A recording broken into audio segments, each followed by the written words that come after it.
Fairgrounds. Katie? Dick and Diane, as you can see, it is an absolute ghost town out here, and that's part of the problem. Unless the fairground starts making more money, and soon, the fair could be history. What was once one of New Mexico's greatest joys of fall now has become one of the state's greatest embarrassments, according to some state lawmakers. They need to take immediate action. It's shocking and appalling that they haven't already. All of the fairground's blunders are detailed in a 37-page report released today. An independent audit found Expo, New Mexico, or the fairgrounds, is in a financial crisis. It's supposed to pay its own way with revenue from the casino, year-round events at the fairgrounds, and the state fair.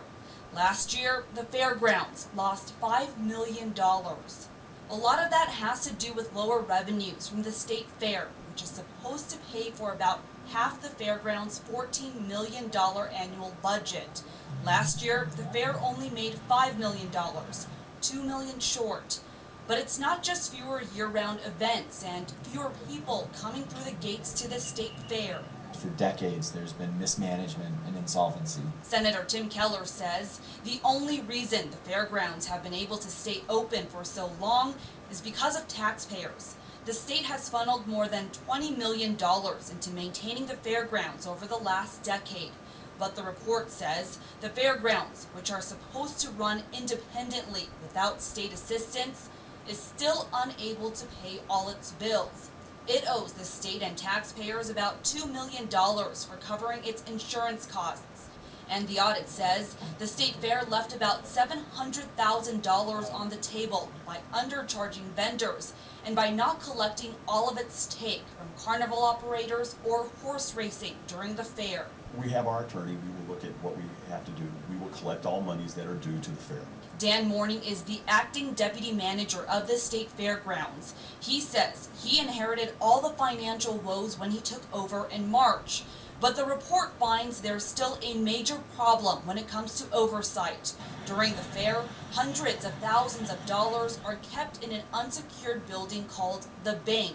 Auditors say the money is accessible to dozens of employees who could easily steal the cash. I believe the report was absolutely necessary, and I welcome it. Lawmakers are fed up. Some say if the fair doesn't clean up its act, it should be canceled altogether. Others are a bit more sympathetic. The fact that a third of the state still goes to the state fair means it's worth protecting. The audit recommends scaling back the state fair even more to cut down on costs. The fair was already cut from 17 to 13 days a few years ago. Back to you. All right, Katie, another recommendation is to have the state re-examine all of Expo, New Mexico's contracts. Now, this comes at a time when the fairgrounds contract with the Downs of Albuquerque is supposed to expire early next year. The Downs is currently the front runner to sign a new 25-year deal with the fairgrounds to run the Racino. Some state lawmakers today questioned whether the Downs should even be considered for that because, as we mentioned in the story, the Downs is one of the groups that has not paid its bills.